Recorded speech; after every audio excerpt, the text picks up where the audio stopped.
Salió el sol, se fue la lluvia y parece que la vegetación vive, pero no estaba muerta, estaba ahí, parecía que necesitaba vida, ¿verdad? No trae vida el agua. Yo quiero hablarnos de botánica. ¿Cómo andáis de botánica? ¿Habéis aprobado? O de jardinería también. Quisiera que nos imaginemos un campo.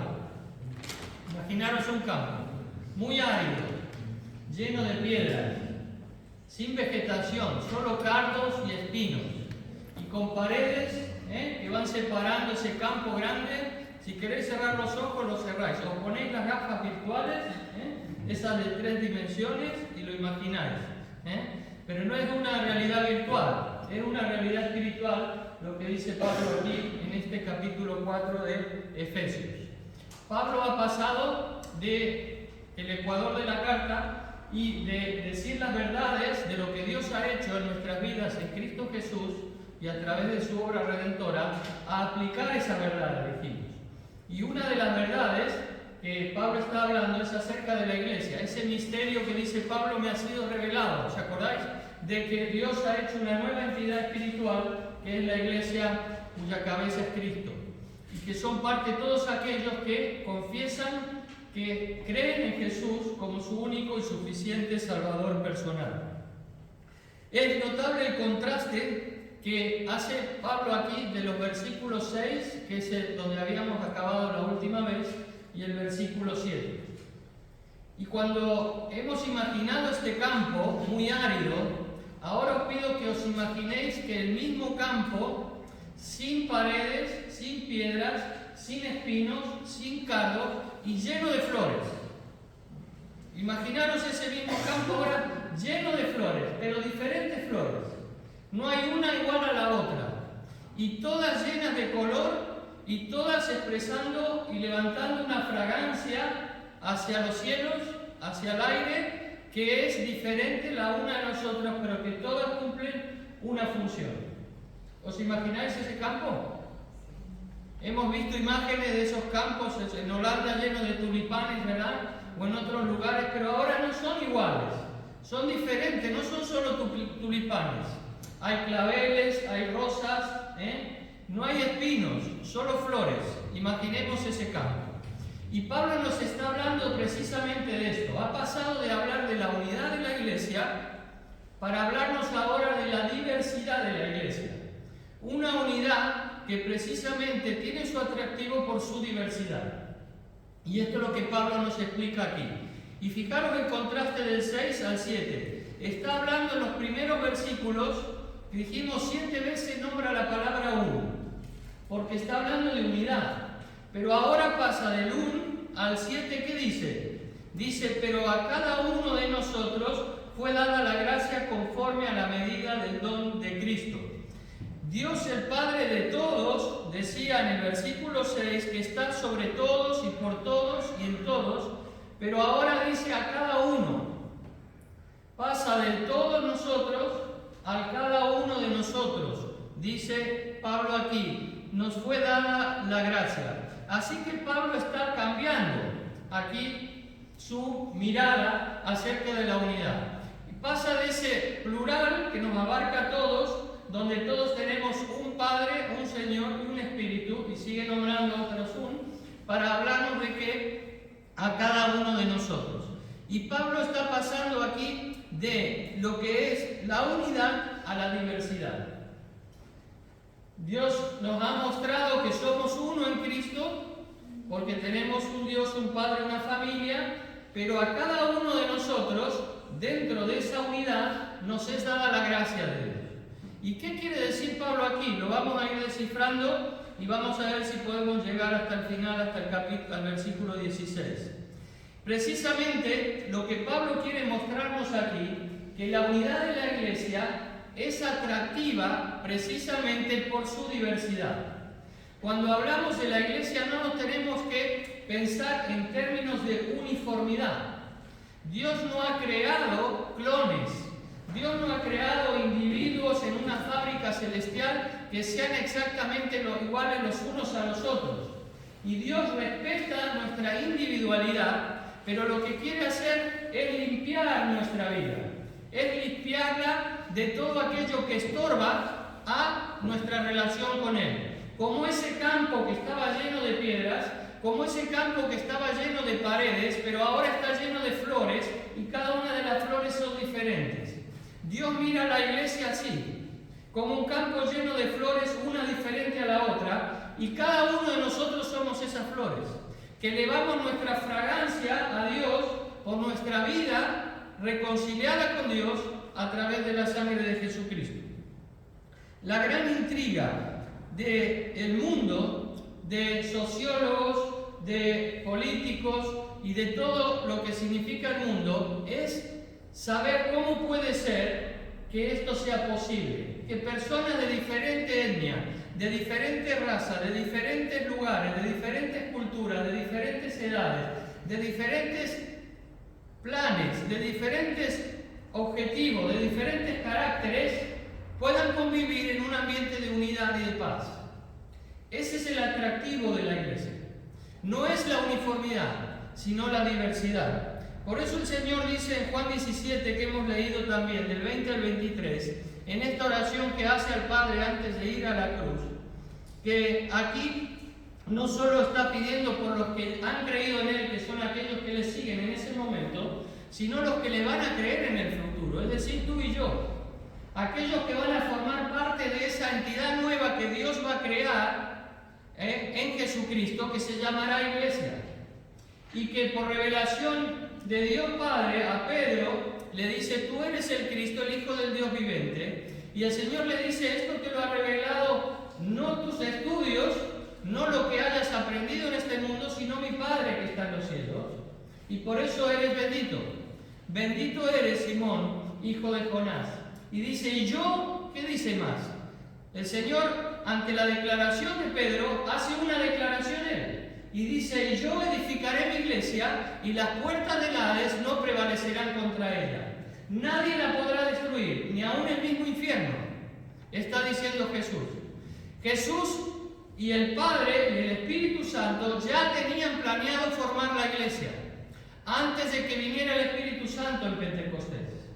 Y cuando Dios decide algo, lo hace perfecto. Y aunque nosotros podamos ver un campo lleno de piedras muchas veces, Dios está viendo una iglesia floreciente, una iglesia que crece en todo el mundo, una iglesia que avanza y que está en las manos de Dios, no en nuestras manos. Juan 17, el Señor les dice esto, que está pidiendo no solo al Padre por ellos, sino también por nosotros. Y nosotros, al mantener, al cuidar, podemos decir, al vigilar, al mimar esa unidad en medio de la diversidad, estamos cumpliendo el deseo del Señor. Estamos cumpliendo el propósito eterno de Dios de su iglesia. Y por eso no debemos mirar la diversidad como algo negativo, sino como algo positivo, que es lo que Dios ha creado en su iglesia. Ya no es, por lo tanto, una cuestión de conveniencia personal. No estoy dispuesto a guardar la unidad porque me conviene a mí, sino que es un deseo del Señor. Si hiciéramos esto, estaríamos pensando en términos de egoísmo. No es que me convenga a mí que haya unidad, sino que es lo que Dios quiere que exista. Es lo que Jesús nos ha mostrado, es su deseo de que nosotros podamos manifestar la unidad que Él ya ha creado en medio de la diversidad. Pero Dios, siempre que nos pide algo, es porque sabe que lo podemos cumplir. Y no es por nuestras fuerzas, sino porque Él lo va a hacer a través de cada uno de nosotros. No es mi esfuerzo personal, no es mi simpatía, no es mi empatía lo que va a producir esa unidad, sino que es la obra de Dios en cada uno de nosotros. Por eso Jesús les dice en el versículo 23 al Padre: yo en ellos y tú en mí, para que sean perfectos en unidad. Yo en ellos, dice Jesús. Y esa es la clave de la unidad en la diversidad. Cuando Cristo reina, hermano, hermana, en tu corazón y es el eje, el centro de tu vida está fomentando la unidad. Pero por el contrario, cuando el yo es el que reina en mi vida, y cuando yo decido lo que se me antoja sin consultarle a Él, sin esperar en Él, cuando mi carácter es el que aflora sin que el fruto del Espíritu Santo controle mi vida, es entonces cuando estoy haciendo lo contrario.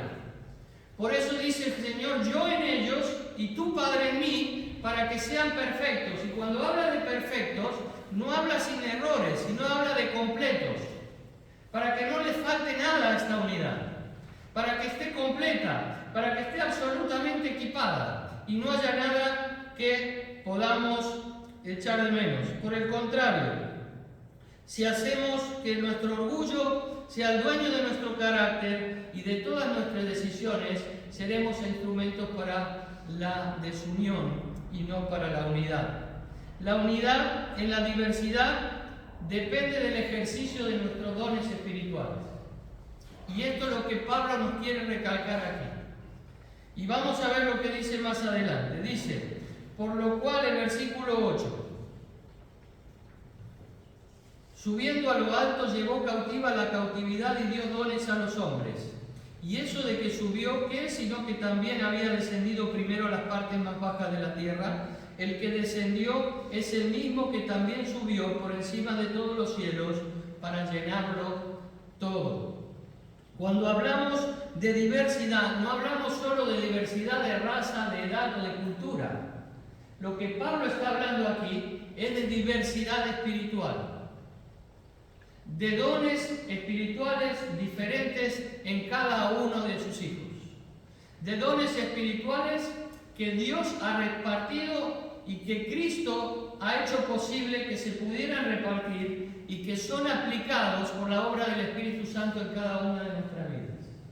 Y cuando hablamos de dones espirituales, son capacidades, pero no capacidades naturales, como puede ser para tocar la música, para hacer oratoria o para escribir. Esas son capacidades naturales. Los dones espirituales son aquellos que son manifestados muchas veces a través de esos talentos naturales. Y los vamos a ver más adelante también en la carta. Pero lo que quiere referirse Pablo en este momento, para no perder el hilo de lo que está diciendo el texto, es que hay multitud de dones en la iglesia. Y Pablo lo dice también cuando le escribe a los corintios. Y nos nombra como si fuéramos la iglesia un cuerpo, ¿se acordáis? Y no todos somos dedo, ni todos somos oreja, ni todos somos pelo, ni todos somos nariz, ni todos somos cara. Cada uno ocupa y es un miembro de ese cuerpo, pero diferentes los unos de los otros. Y esa diferenciación también implica función.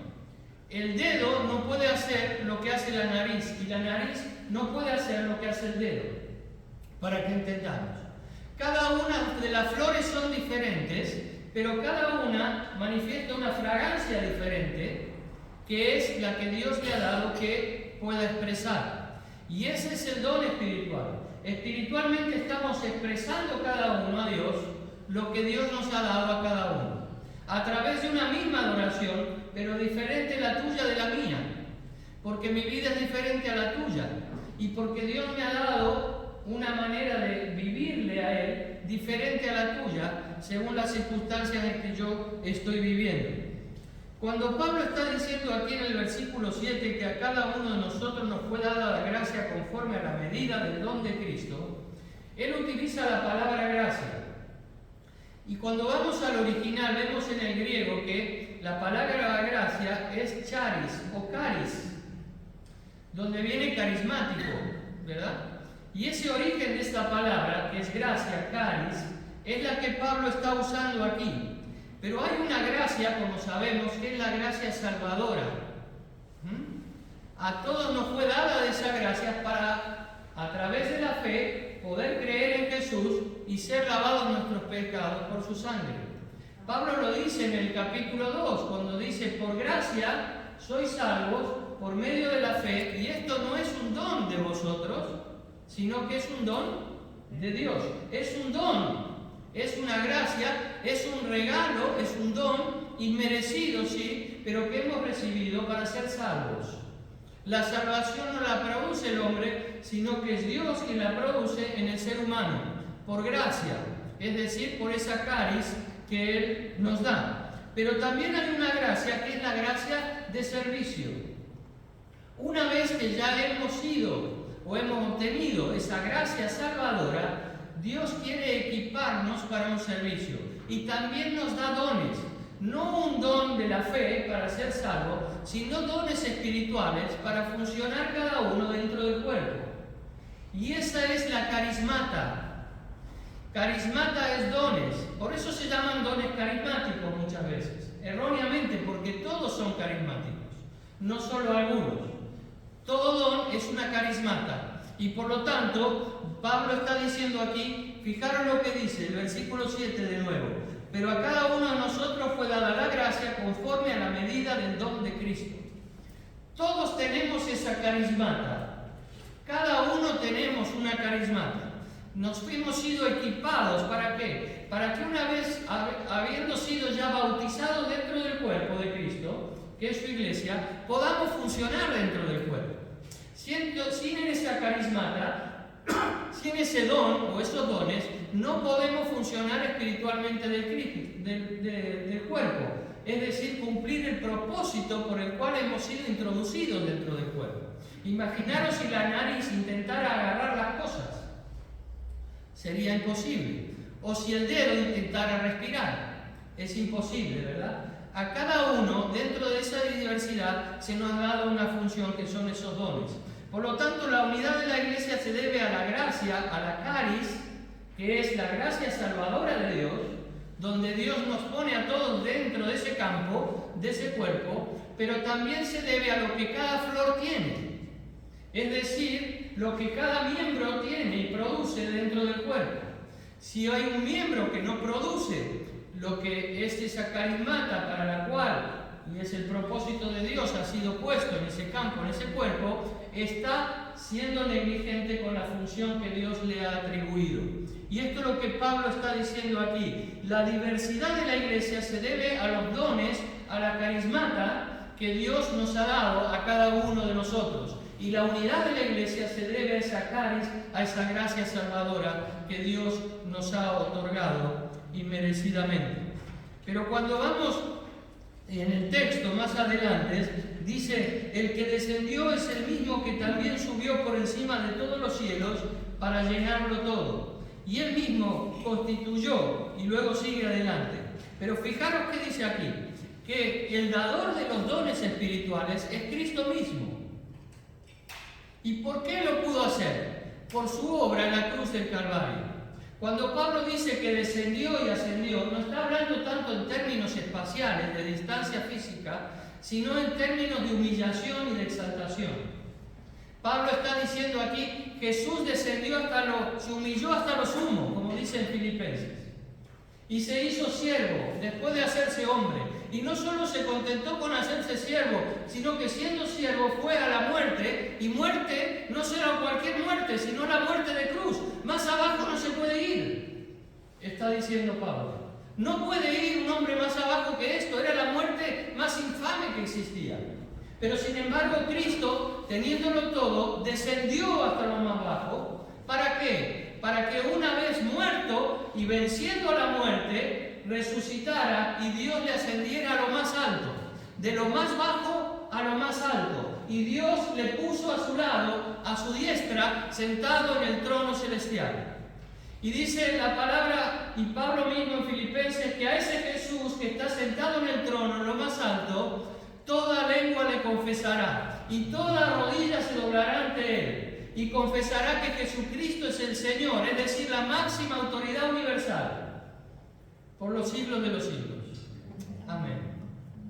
Y tú y yo, como flores de ese campo, como miembros de ese cuerpo, tenemos la posibilidad y el privilegio de hacerlo hoy.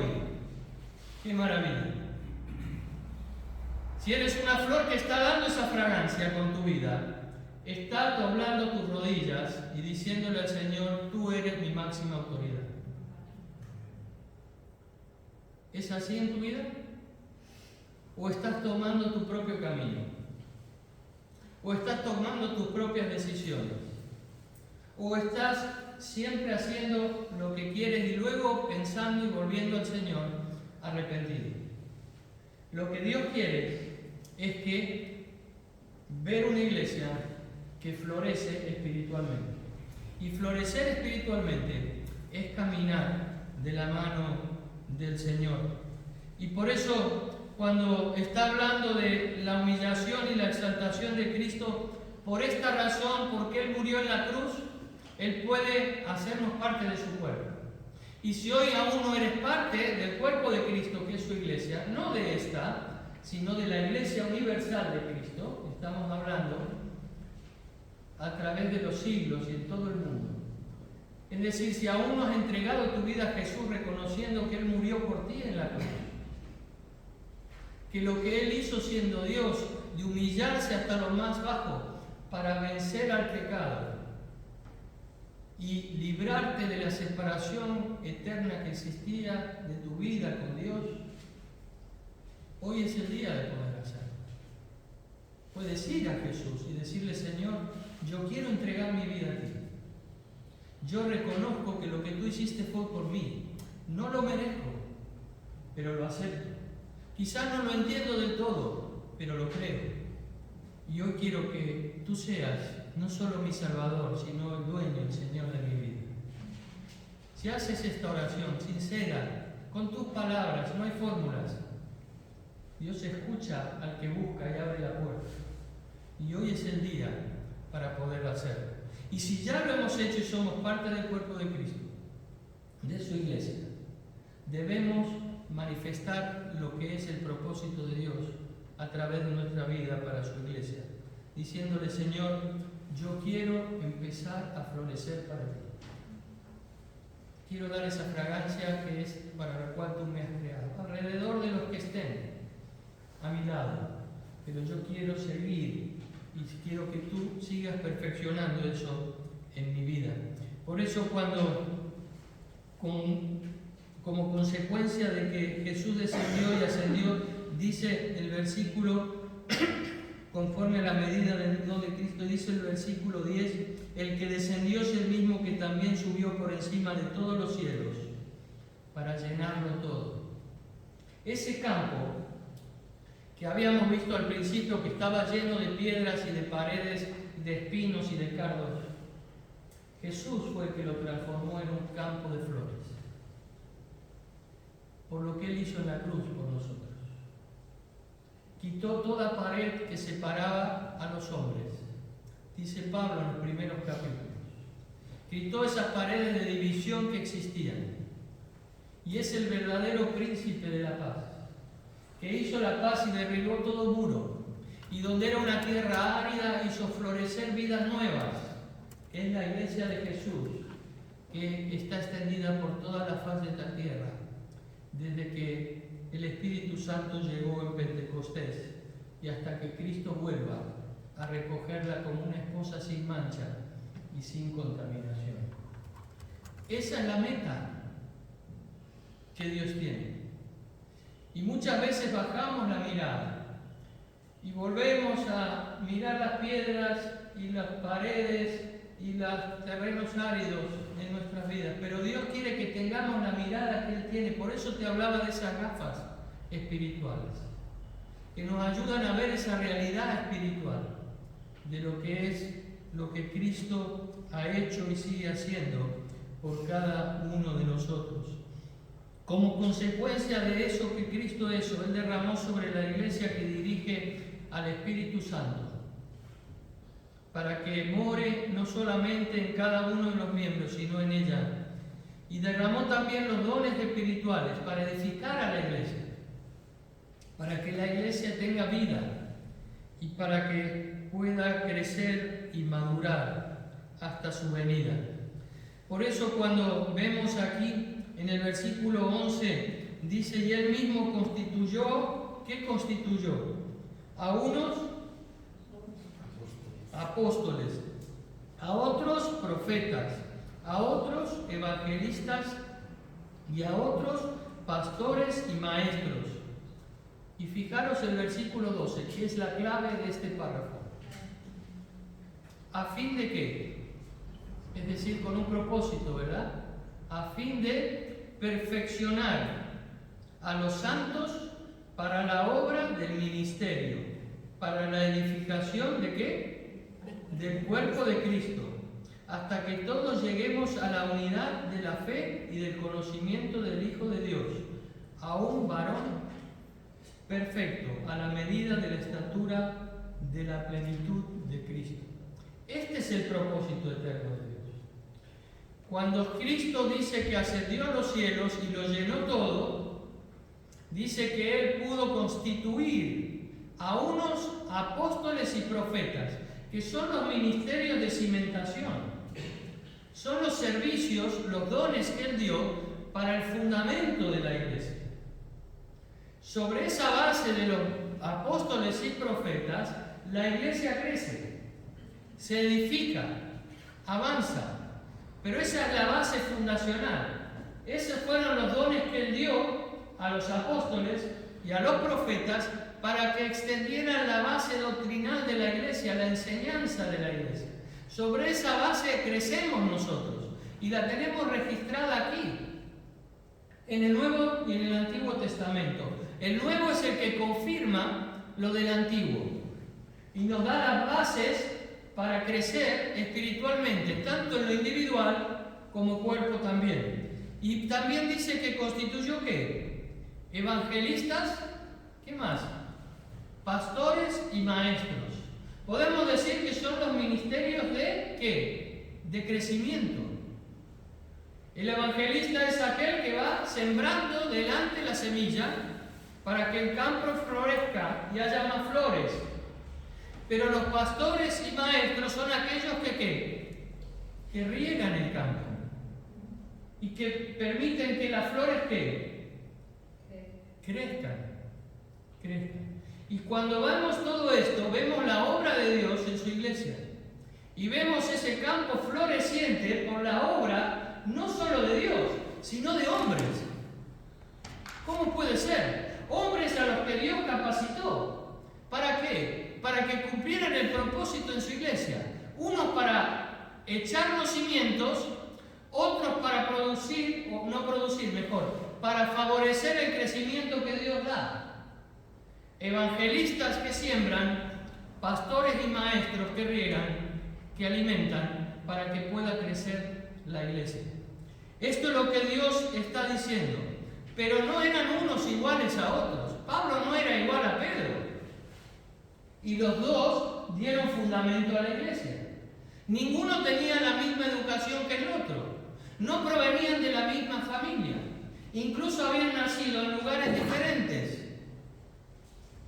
Pero sin embargo, Dios los usó a los dos en la diversidad para fomentar la unidad de la iglesia. ¿Qué quiere decir? ¿Que muchas veces no discutieron? No. Y discutieron Pablo y Pedro. Alguna vez. Lo dice la palabra. Pero sin embargo, los dos tenían el mismo propósito, el mismo objetivo. Y dentro de la diversidad, lo que prevaleció en ellos fue siempre la unidad del cuerpo de Cristo. Y Dios usó a Pablo en los gentiles y usó a Pablo dentro del pueblo judío. Pero los dos dentro de la iglesia de Jesucristo para crecer y dar fundamento a la iglesia. Por lo esto dice, el versículo 2 es fundamental. Dice, a fin de perfeccionar a los santos. Cuando dice perfeccionar, está hablando de que no seamos personas como se cree muchas veces y se tienen puesto en las paredes santos en ese aspecto, de que son inmaculados. No, nos equivocamos todos los días, pero por suerte tenemos la sangre de Cristo, que si confesamos nuestros pecados, Él es fiel y justo para perdonar nuestros pecados y limpiarnos de toda maldad. Reconocemos que nos movemos en un mundo, en un mundo interior también, que nos lleva a pecar. Y Pablo dice, el bien que quiero no hago, mas el mal que no quiero eso hago. Pero gracias a Dios por Jesucristo, ya no hay condenación para aquellos que están en Cristo Jesús. Y en ese ámbito en que nos movemos, Pablo está diciendo aquí que Dios nos quiere equipar. Cuando habla de perfeccionar, está hablando de equipar. Y dice, si transformamos la palabra, dice, a fin de equipar a los santos para la obra del ministerio. Darnos todo lo necesario para que cumplamos la función. Si la nariz no tuviera las células necesarias que le hacen cumplir la función de respirar, no cumpliría su función y sería un órgano que no serviría para nada. Si el dedo no tuviera los tendones, habiendo sido equipado para moverse y acoger las cosas, no serviría para nada. Sería un miembro inútil dentro del cuerpo. Y Dios no quiere miembros inútiles dentro de su cuerpo, porque eso les ha dado a cada uno de sus miembros capacidades, los ha equipado para que cumplan esa función, la función que Dios quiere dentro del cuerpo. Y dice, cuando habla de equipar, está hablando de amueblar completa y convenientemente. Y me encantó esto, porque como sabéis me gusta todo lo de la edificación. Y entonces me imaginaba yo una casa que estuviera vacía, ¿verdad? ¿Qué uso cumple esa casa si no tiene muebles? Es un galpón, ¿verdad? Es un trastero, pero no hay nada dentro, entonces no cumple ninguna función. Pero cuando nosotros decidimos equipar la casa, ¿qué hacemos? Vamos y compramos una cocina y la ponemos en el dormitorio. Compramos un sofá y lo ponemos en la cocina. Compramos una cama y la ponemos en el salón, ¿verdad? No.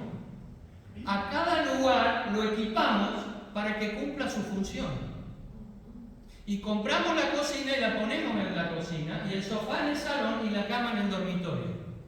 Esto es lo que Dios ha hecho con nosotros. Nos ha equipado para que tú, si eres cocina, cumplas la función de cocina. Y si eres dormitorio, cumplas la función de dormitorio. Por eso, cuando Pablo está hablando aquí de perfeccionar, está hablando de equipar, de amueblar completa y convenientemente. ¿Pero a quién? Dice a los santos. Es decir, si tú eres cocina, lo que estás haciendo es ayudando para que los demás también puedan cumplir su función. Y usen de tus dones para también hacer crecer al cuerpo. Porque todos vamos a la cocina y comemos en la cocina, ¿verdad? Y vamos a la cama y dormimos en la cama. Entonces nos nutrimos los unos de los otros de las funciones que cada uno cumplimos. Si en el dormitorio no hay camas y no hay sofá en el salón y solo tenemos la cocina, la casa no cumple toda su función. Por lo tanto, si eres dormitorio, ten cuidado de estar verdaderamente equipado y de cumplir la función que Dios te ha llamado a cumplir dentro del cuerpo. Porque si no, la casa se resiente. Y toda la casa no está cumpliendo la función. Entonces, cuando queremos descansar, ¿verdad?, y tu función no está siendo efectiva, no tenemos dónde dormir. O cuando queremos comer y la cocina no está, no tenemos dónde comer. Por lo tanto, todos debemos, cada uno, cumplir la función para la cual Dios nos ha llamado a cumplir. Por eso dice aquí, amueblar completa y convenientemente a los santos, es decir, a los demás miembros de la Iglesia de Jesucristo. ¿Para qué? Dice, para que a su vez cooperen en la edificación de la Iglesia. Es decir, que el crecimiento lo da Dios, pero no lo dan los pastores. Lo da cada uno de los miembros de la Iglesia. No es responsabilidad de los pastores dar crecimiento. Es responsabilidad tuya y mía, de todos, que la Iglesia crezca. Si yo estoy cumpliendo la función que Dios me ha dado como miembro de ese cuerpo y no estoy siendo un miembro inútil, espiritualmente hablando, entonces estoy dando crecimiento a la Iglesia. Pero si estoy pensando solo en términos personales, en términos del yo, y Cristo no es el centro de mi vida para que me muestre los dones que yo tengo y el Espíritu me guía a hacer dentro del cuerpo lo que tengo que hacer, entonces estoy siendo negligente con lo que Dios me ha mandado a hacer. Y toda la casa se resiente, todo el cuerpo se resiente.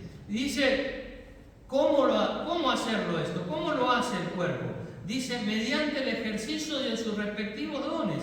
Y esta es la clave de la unidad y la diversidad. Leemos el versículo 11 y 12 de nuevo. Él mismo constituyó a unos apóstoles, a otros profetas, a otros evangelistas, a otros pastores y maestros, a fin de perfeccionar a los santos, es decir, de equipar a cada uno de los miembros. ¿Para qué? Para la obra del ministerio, para que un servicio de cada uno, ¿verdad? ¿Para qué? Para la edificación del cuerpo de Cristo. La función final, la meta final es que el cuerpo se edifique.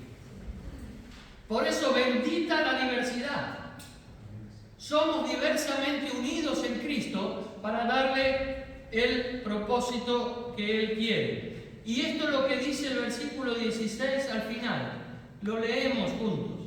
Dice, para que todo el cuerpo bien concertado y unido entre sí, por todas las coyunturas que se ayudan mutuamente, según la actividad propia de cada miembro, recibe su crecimiento para ir edificándose en amor. Más claro ahora, ¿verdad? Esto es lo que está diciendo Pablo aquí, que la diversidad es lo que produce el crecimiento del cuerpo de Cristo. Si cada uno de los diversos miembros de ese cuerpo cumplen la función espiritual a la que Dios les ha llamado a cumplir. Fijaros que dice todo el cuerpo, bien concertado, unido entre sí, por todas las coyunturas. ¿Qué hacen? Se ayudan mutuamente. ¿Según qué? Según la actividad de los pastores. ¿Qué dice? Según la actividad propia de quién. Di de mi actividad. Dilo, de mi actividad. De mi actividad. De cada una de las actividades espirituales que realizamos dentro del cuerpo, cada uno de nosotros. ¿Qué hace esto? ¿Qué produce esto? Produce tu crecimiento espiritual, pero tu crecimiento espiritual hace que el otro también crezca. Por eso dice, cada miembro recibe su crecimiento para ir edificándose en amor, en amor. Esta es la función que Dios quiere para su iglesia. Por eso cuando hablamos de esa diversidad en la unidad, depende de los dones. Pero también, por último, depende de la madurez de cada uno de los miembros de la iglesia. Imaginemos de nuevo el campo de flores. Ha venido alguien a este campo de piedras, de muros, de cardos, de espinos, y ha dicho, yo voy a comprar este campo, pero si no vale nada, no importa, voy a poner todo el dinero del mundo, todo el oro del mundo, todos los diamantes del mundo para comprar este campo. Y lo voy a transformar en un campo de flores. Cada flor diferente la una de la otra. Esto es lo que hizo Cristo. Cuando no merecíamos ni un centavo que se diera por nosotros, Él nos redimió, es decir, pagó el precio de nuestro rescate. Y de cada uno de nosotros, todos juntos, transformó ese campo en un campo de flores. Pero imaginaros que ese campo de flores está floreciente porque este dueño ha comprado ese campo y lo ha hecho florecer, lo ha transformado en un vergel. Y comienzan las flores a decaer, a perder vida. Y comienzan a verse, como si fuéramos en un dron, manchas de flores que están decaídas. Algunas que están casi por el suelo. Y empiezan a aparecer las vallas que antes no existían entre medio de unas y de otras. ¿Qué diría el Señor de este campo? ¿Para esto pagué un precio tan alto? No era este mi plan, no era este mi propósito. Y esas flores que somos cada uno de nosotros, somos los que tenemos que nutrirnos de la vida de Dios. ¿Para qué? Para que al crecer podamos tapar toda la inmundicia de pecado que aún existe en nuestras vidas, ¿verdad? Y que hacen que muchas veces aparezcan las divisiones. Cuando las flores están grandes, las divisiones no se ven. Ya no hay división denominacional que creamos los hombres, porque las paredes habían sido destruidas, pero los hombres hemos puesto vallas entre medio. Y cuando las flores caen en su crecimiento, las vallas se notan. Pero cuando las flores están arriba y están llenas de vida, de las vidas que este dueño del campo les da cada día, entonces las divisiones no se notan. No se nota ninguna división. Y en medio de la diversidad de las flores, podemos ver un campo totalmente unido y totalmente floreciente para Dios. Pero hay un riesgo para esa unidad y para ese crecimiento. ¿Cuál es? El que dice el versículo 14. Fijaros que dice, para que no seamos ¿qué?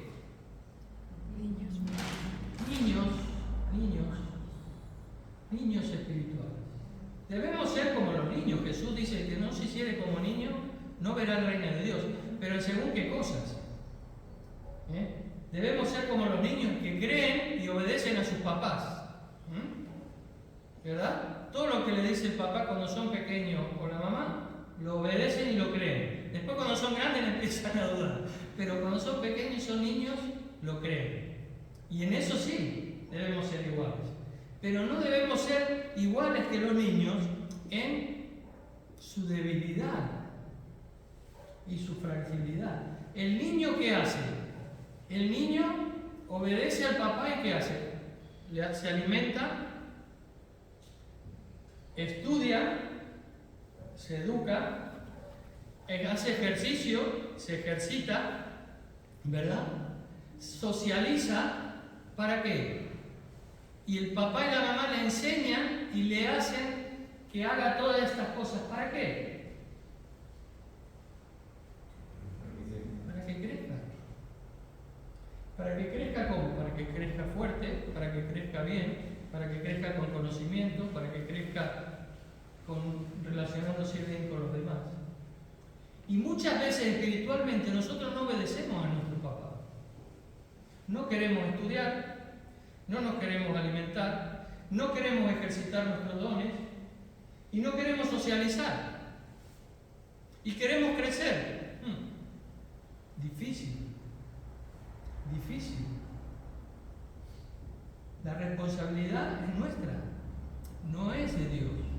Dios nos da todo lo necesario. La responsabilidad es de que no nos mantengamos con el niños. ¿Por qué? Porque como somos niños espirituales, ¿qué dice?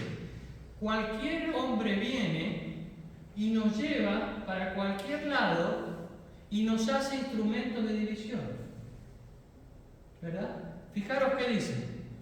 Para que ya no seamos niños fluctuantes, llevados por doquiera de todo viento de doctrina, por estratagema de hombres que para engañar emplean con astucia las artimañas del error. ¿Y sabes cuál es el primer hombre que quiere hacer esto en tu vida? El viejo hombre. El que está aquí dentro. El yo. Que constantemente nos quiere llevar hacia el error. Constantemente nos dice, hoy no abras la Biblia, estás cansado, estás cansada. Prefiero descansar. Hay una actividad en la iglesia para comunión y socializar y tener comunión. No, hoy tengo otra actividad. Hay esta necesidad dentro del cuerpo. Ya habrá otro que lo haga. No es para mí. Y toda esa manera de pensar, donde prevalece el viejo hombre antes que Cristo, nos lleva a que no solamente la diversidad sea contraria a la unidad, sino que el cuerpo no crezca. Que no seamos edificados ni edifiquemos los unos a los otros en amor. Y Pablo acaba diciendo que cómo se hace esto, y con esto terminamos. Siguiendo la verdad en amor. Versículo 15. Siguiendo la verdad en amor, crezcamos en todo en aquel que es la cabeza, esto es Cristo, de quien todo el cuerpo bien concertado y unido entre sí, por todas las coyunturas que se ayudan mutuamente según la actividad propia de cada miembro, recibe su crecimiento para ir edificándose en amor. ¿Cómo crecemos? ¿Cómo dejamos de ser niños espirituales? Siguiendo la verdad del amor. La verdad es dura, es fría cuando no tiene amor, ¿verdad? Y el amor es débil cuando no está apoyado en la verdad. ¿Quién es amor? Dios. Cristo es amor. ¿Quién es la verdad? Cristo. Si queremos crecer, debemos agarrarnos a Jesucristo. Debemos agarrarnos a Él y que sea no solo el motor, el eje de nuestra vida, sino que sea el que llene nuestra vida de propósito. Que nuestros propósitos no sean otra cosa que cumplir su propósito. No los míos, no los del viejo hombre, sino los suyos. ¿Para qué? Para que podamos crecer y cumplir el propósito eterno de Dios para su iglesia. Por lo tanto, el crecimiento en la diversidad depende de los dones espirituales que Cristo repartió y que todos tenemos, uno al menos, pero también depende de nuestra madurez espiritual. Por lo tanto, ¿qué vamos a hacer? Esa es la pregunta. ¿Qué voy a hacer con esta verdad que Dios nos revela hoy? Obedecerle. Amén. Obedecerle. Te invito a ponerte de pie en esta mañana. Mientras el grupo de alabanza pasa aquí.